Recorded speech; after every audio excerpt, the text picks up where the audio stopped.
Cash जो है ये बिल्कुल स्क्रैप है, कोई वैल्यू नहीं है इसकी। 1947 में जो $1 था, ये डॉलर का नोट था, ये पाकिस्तानी रुपीस के 3.3 के बराबर था। इन्फ्लेशन के कॉन्सेप्ट को समझने की कोशिश करें। जो 1947 में ₹1 था और आज का जो ₹1 है उसके अंदर कम से कम 80 गुना का फ़र्क है। समझाता हूँ कैसे। अगर 1947 के अंदर जो ₹1 की वैल्यू थी वो 3.3 जो ₹1 था वो बनता था $1। आज वही $1 166 रुपये का है। अगर हम इसको डिवाइड करें तो टेक्निकली रफली 50% का डिफरेंस आता है। 50 टाइम्स रुपीस की वैल्यू डॉलर टर्म में कम हो चुकी है पहले से। तो कैश क्या होगा, ये स्क्रैप है, बिल्कुल दिखी नहीं चाहिए, कुछ नहीं है ये।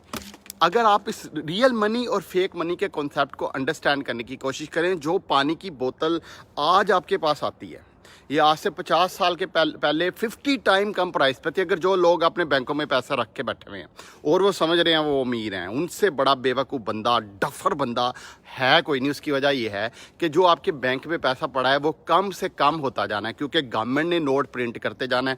जैसे जैसे गवर्नमेंट ने नोट प्रिंट करती जाएगी आपके बैंक में पैसा पड़ा हुआ जो है वो कम से कम होता जाएगा, डिक्रीज होता जाएगा। कैश फ्लो किंग है, कैश किंग नहीं है। कैश जो है वो स्क्रैप है, गार्बेज है, फेक मनी है, पीस ऑफ पेपर है। फेक मनी क्या है कि गवर्नमेंट का जब दिल करेगा वो प्रिंट करेगी, कागज़ का टुकड़ा है, जब दिल करेगा इसको छापेगी, जब दिल करेगा इसको बनाएगी। इसके आपका कंट्रोल नहीं है, ये सही मनी नहीं है, ये सारी फेक मनी है। रियल मनी और फेक मनी में फ़र्क ये है कि रियल मनी हमेशा वही रहती है, उसकी value over period of time fluctuate नहीं होती, सस्टेन रहती है, इन्फ्लेशन को ऑब्जॉर्व कर लेती है, कैश फ्लो देती है। जो फेक मनी है ये जब दिल करता है गवर्नमेंट का प्रिंट कर लेती है, वैल्यू कम हो जाती है और आपका पैसा पड़ा पड़ा बैंक के अंदर कम से कम होता जाता है। तो इन्फ्लेशन का जो कॉन्सेप्ट है बहुत कम लोग समझते हैं। आपको ऐसे एसेट में लगाना पड़ेगा जो इन्फ्लेशन को ऑब्जॉर्व करें। गोल्ड है, इन्फ्लेशन को ऑब्जॉर्व करता है, चांदी है, इन्फ्लेशन को ऑब्जॉर्व करती है, प्रॉपर्टी है, इन्फ्लेशन को ऑब्जॉर्व करती है। लेकिन इन दोनों एसेट में भी दो तरह के एसेट है। एक एसेट वो जो इन्फ्लेशन को सिर्फ ऑब्जॉर्व करता है, जैसे गोल्ड है, सिर्फ इन्फ्लेशन को ऑब्जॉर्व करेगा लेकिन प्रॉफिट नहीं देगा, गेन नहीं देगा, वैल्यूएशन नहीं देगा। चांदी है, सिर्फ इन्फ्लेशन को ऑब्जॉर्व करेगी, गेन नहीं देगी, प्रॉफिटेबिलिटी नहीं देगी, कैश फ्लो नहीं देगी। लेकिन ऑन दी अदर हैंड जो प्रॉपर्टी है वो ऐसा एसेट है जो कि आपका इन्फ्लेशन को भी ऑब्जॉर्व करेगा, यानी उसकी वैल्यू बढ़ती जाएगी। अगर डॉलर के वर्सेस रुपी की जो वैल्यू है वो अगर रुपी की वैल्यू कम हो रही है तो प्रॉपर्टी की वैल्यू बढ़ती जाएगी। अगर डॉलर की इटसेल्फ इन्फ्लेशन वैल्यू जो है वो इन्फ्लेशन बढ़ती जा रही है डॉलर में और वैल्यू कम होती जाती है, लेकिन प्रॉपर्टी अपनी वैल्यू को सस्टेन रखेगी, नंबर 1। नंबर 2, प्रॉपर्टी या बिजनेस या कोई ऐसा जो रियल एसेट है उसकी जो कैश फ्लो देता है वो रेगुलरली आपको हर मंथ आपको इनकम देता है, आपका पैसा बढ़ाता जाता है। अब कुछ लोग आप में से ऐसे हैं जो घर के अंदर इन्वेस्ट करके बैठे हैं, वो समझते हैं कि घर के अंदर इन्वेस्ट कर लिया है तो ये हमारा एसेट बन गया। घर आपका एसेट नहीं है, उसकी वजह मैं बताता हूँ। उसकी वजह यह है कि आपने 1-2 करोड़ रुपए का घर लिया, लेके आप उसने ब्लॉक करके आप उसके अंदर बैठ गए। अब उसका बिजली का रेंट भी दे रहे हो, उसकी मेंटेनेंस भी दे रहे हो, उसकी रिपेयर भी करवा रहे हो, उसके बाकी एक्सपेंस भी उठा रहे हो। टेक्निकली आपके बैंक से पैसा जा रहा है, आपको पैसा आ नहीं रहा। जिस चीज़ से पैसा जा रहा है आ नहीं रहा, तब तक वो एसेट नहीं बनता है। एसेट क्या है? ऐसी चीज़ जो फ्यूचर में आपको बेनिफिट दे, फ्यूचर में उससे पैसा आए वो एसेट है। जिससे पैसा जाए वो एसेट नहीं है, वो तब तक लायबिलिटी है जब तक पैसा जा रहा है। अगर आपका घर आपको पैसे नहीं दे रहा, आप उसमें से एक्सपेंस ज़्यादा कर देते हो, कभी उसकी रेनोवेशन करवा दी, कभी रिपेयर करवा दी, कभी ये दे दिया, कभी वो दे दिया, कभी टैक्स दे दिया, तो टेक्निकली वो आपके लिए एक लायबिलिटी बना हुआ है जब तक आप उसको रेंट आउट ना करें, किसी से पैसे ना आपको लैक करना शुरू करें। तो एसेट वो होना चाहिए जिसके अंदर आपके पैसे आए। तो अगर फॉर एग्जांपल आपने 2 करोड़ अपने घर के अंदर ब्लॉक करके रख दिया, अब 2 करोड़ आपने घर में ब्लॉक कर दिया, अब वो 2 करोड़ आपको पैसा नहीं दे रहा, आप एक दूसरे के टके टके के लिए दूसरों के आगे हाथ फैला रहे हो, लेकिन वो 2 करोड़ आप फंसा के बैठे हुए हो घर के अंदर और बता रहे हो कि मैं बड़ा अमीर हूँ, लेकिन ढिड भुखा, जेब भुखी, पैसा रोकना कोई है कोई नहीं कोल अपने। ठीक है, तो टेक्निकली इस बात को समझने की कोशिश करें कि घर के अंदर इन्वेस्टमेंट कम से कम करें, जहाँ पे आपने रहना है वहाँ पे इन्वेस्टमेंट कम से कम करें। उस इन्वेस्टमेंट को पकड़ के कहीं ऐसी प्रॉपर्टी के अंदर लगा दें जहाँ पे आपको कैश फ्लो आए, जहाँ पे आपके पैसे बढ़ते जाएं, या ऐसे बिजनेस के अंदर लगाएं जहाँ पे आपके पैसे बढ़ते जाएं। अब 2 चीज़ें और समझाऊंगा, इसको ज़रा समझने की कोशिश करें। एक पैसा वो है जो कि वक्त के साथ बढ़ता जाएगा, रियल मनी है, आपके कंट्रोल में है, हमेशा आपका रहेगा, आपकी जनरेशन्स को ट्रांसफ़र होगा। एक पैसा वो है जो टेम्परेरी है, आपको पता नहीं बंदा भाजेगा कि नाचेगा, आपको बस एक फिक्स इंटरेस्ट उसके ऊपर आ रही है, आपको नहीं पता रुपये की वैल्यू कितनी कम होगी, गवर्नमेंट कितने नोट छापेगी। जैसे आपने डिफरेंट वेबसाइट के ऊपर लगा देते हैं पैसा, जैसे आप किसी बॉन्ड के अंदर पैसा लगा देते हैं, जैसे आप किसी ऐसी चीज़ में लगाते हैं जहाँ सिर्फ इंटरेस्ट आता है। इंटरेस्ट की वैल्यू में आपकी वो सिर्फ आपकी इन्फ्लेशन को ही एडजस्ट कर रही होती है, क्योंकि महंगाई आपने देखा होगा पिछले 5 साल में देखो 5-10 गुना महंगाई बढ़ गई है, और अगर आप पिछले 50 साल पीछे चले जाएं तो कई 100 गुना महंगाई बढ़ गई है। तो टेक्निकली अगर आप पैसा अपने बॉन्ड के अंदर लगा दिया, किसी वेबसाइट के लगा दिया, किसी ऐसी जगह पे जहाँ पे इंटरेस्ट आ रही है, वो आपका रियल मनी नहीं है, क्योंकि वो सिर्फ आपके इन्फ्लेशन के फैक्ट को एडजस्ट कर रहा है। पैसे को लगाएं कंक्रीट के अंदर, पैसे को लगाएं स्टील के अंदर, पैसे को लगाएं सोने के अंदर, सोना भी वो जो पैसा दे, ऐसा, क्योंकि सोना सिर्फ इन्फ्लेशन एडजस्ट करेगा, कैश फ्लो नहीं देगा। प्रॉपर्टी के अंदर लगाएं, बिजनेस के अंदर लगाएं, ऐसी चीज जो आपको कैश फ्लो भी दे, आपकी वैल्यू, मनी की जो वैल्यू है वो भी बढ़ाए। एक और चीज कॉन्सेप्ट समझाता हूं, आपकी जो पैसिव इनकम है वो आपकी अर्न इनकम से ज्यादा होना चाहिए। दोबारा समझाता हूं, अर्न इनकम क्या है? वो जैसे अभी अदनान सब सुबह सुबह आए हैं, अभी मैं इधर से गाड़ी में बैठूंगा, ऑफिस जाऊंगा, जाके काम करूंगा, मेहनत करूंगा, टक टक क्लाइंट को फाइनेंशियल स्टेटमेंट बना के दूंगा, बिजनेस स्ट्रेटजी बना के दूंगा, तो मुझे पैसा आएगा, वो मेरी अर्न इनकम है। ऐसी इनकम जो अदनान सब बेड के ऊपर सो रहे हैं, सुते पे है, मजे ले रहे हैं, क्या क्या ख्वाब आ रहे हैं, और पैसा खुद ब खुद मेरे बैंक अकाउंट में आ रहा है, वो है पैसिव इनकम।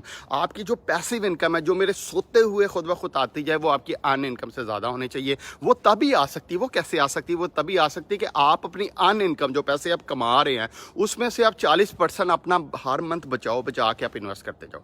अगर अपनी अर्न इनकम से जोड़ के पैसे को इकट्ठा करके आप लगा नहीं रहे कहीं पे रियल एसेट के अंदर, रियल एसेट ये बॉन्ड, ये वेबसाइट नहीं है, real asset property, real asset business, real asset को स्टील को, ऐसी चीज़ें जो कि ग्रो कर रही है ओवर पीरियड, उसके अंदर आप लगा रहे हो ओवर पीरियड ऑफ टाइम। जब आपने उसके अंदर पैसा लगाया है तो फिर वो ऑटोमेटिकली एक वक्त आएगा कि वो पैसे देना शुरू कर देगा। एक तो उसकी वैल्यू इन्फ्लेशन के इफेक्ट को, ये डॉलर रुपये के इफेक्ट को, इन्फ्लेशन के इफेक्ट को, उसको एडजस्ट करती जाएगी।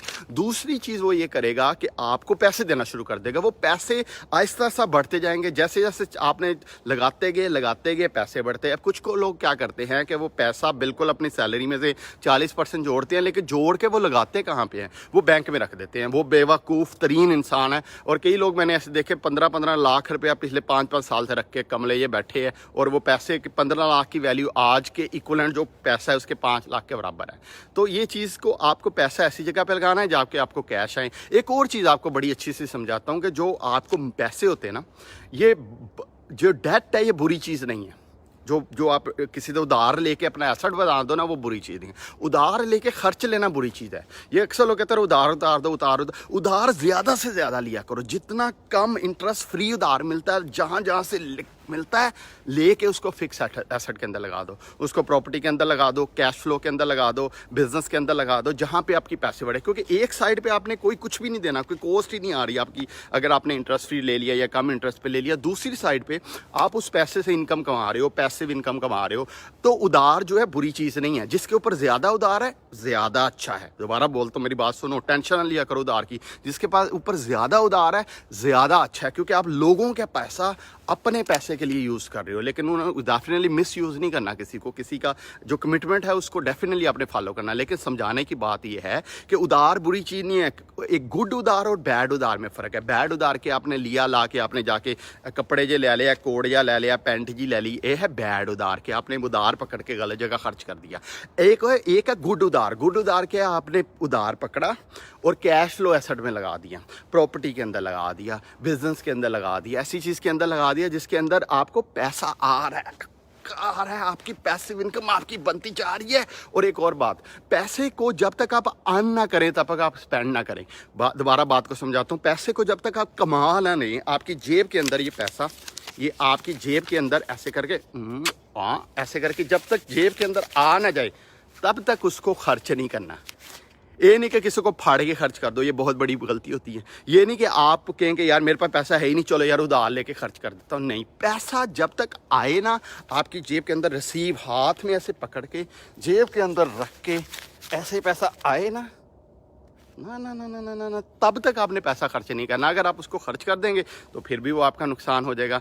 तो रियल मनी को अंडरस्टैंड करें, रियल मनी के अंदर इन्वेस्ट करें। पैसा गार्बेज है, फजूल है, बकवास है, इसकी वैल्यू कम होती जाती है। बड़ा हाउस फजूल है, बकवास है, बड़ी गाड़ी फजूल है, बकवास है। ज़्यादा एसेट जो आपने ये कोट पैंट इस तरह की बड़ी बड़ी चीज़ें लेके अलमारी बड़ी पड़ी है, बकवास है, फजूल है, गार्बेज है, ख़त्म हो जाएगा। ऐसे एसेट में इन्वेस्ट करें जो लॉन्ग टर्म रहेगा, आपका अपना उसके ऊपर कंट्रोल हो, जहाँ से आपको रियल मनी आए और जहाँ से आपको पैसिव मनी आए। सोते हुए ख्वाब देख रहे हो, 7 पैसा आ रहा हो, ये पैसा होना चाहिए आपके पास।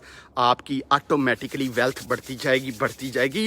तो ਜਦੋਂ ਤੁਸੀਂ ਬਾਬੇ ਹੋਗੇ ਤੇ ਇਸ ਤਰ੍ਹਾਂ ਆਕਰ ਰੱਖ ਕੇ, ਦਾੜੀ ਰੱਖ ਕੇ, ਮੁੱਛਾਂ ਰੱਖ ਕੇ, ਤਾਓ ਦੇਖ ਕੇ, ਲੱਤ ਤੇ ਲੱਤ ਰੱਖ ਕੇ ਤੇ ਨਿਆਣਿਆਂ ਨੂੰ ਐ ਤਾੜਿਆ ਕਰੋਗੇ ਬੈਠ ਕੇ।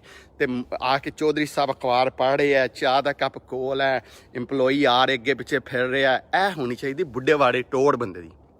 ਤੇ ਜੇ ਬਾਬਾ ਐ PR ਕੰਪਨੀ ਬਣਿਆ ਹੋਵੇ, ਆਪਣੀ ਔਲਾਦ ਦੀ ਗੰਦੀ ਜੀ ਔਲਾਦ ਅੱਗੇ ਗਏ ਹੱਥ ਫਲਾ ਕੇ ਫਿਰੇ, ਤੇ ਇਹੋ ਜਿਹੇ ਬਾਬੇ ਤੇ ਫਿਰ ਲਾਹਨਤ ਹੈ। ਕਿਉਂਕਿ ਬਾਬੇ ਨੇ ਪੂਰੀ ਉਮਰ ਕੰਮ ਨਹੀਂ ਕੀਤਾ। ਜਿਹੜੇ ਬਾਬਿਆਂ ਨੇ ਪੂਰੀ ਉਮਰ ਕੰਮ ਕੀਤਾ ਨਾ, ਉਹਨਾਂ ਦੀ ਕਦੀ ਟੋਰ ਵੇਖੀ ਹੋਇਆ। ਹੁੱਕਾ ਉਹਨਾਂ ਨੇ ਧਰਿਆ ਹੁੰਦਾ ਹੈ, ਅਖਬਾਰ ਉਹਨਾਂ ਨੇ ਫੜੀ ਹੁੰਦੀ ਹੈ, 2-4 ਮਾਲਟ ਇੱਥੇ ਰੱਖੇ ਹੁੰਦੇ ਤੇ ਚਾਹ ਦਾ ਕੱਪ ਇੱਥੇ ਰੱਖਿਆ ਹੁੰਦਾ ਤੇ ਐਨ ਰੋਪ ਪਾ ਰਹੇ ਹੁੰਦੇ। ਇਹੋ ਜਿਹੇ ਬਾਬੇ बनना ਆਪਾਂ। तो पैसे को अंडरस्टैंड करके चलें, समझदारी के साथ चलें। ज़िंदगी बड़ी खूबसूरत है, इंजॉय करें। कोई कमेंट हो तो ज़रूर बताइएगा। Thank you so much.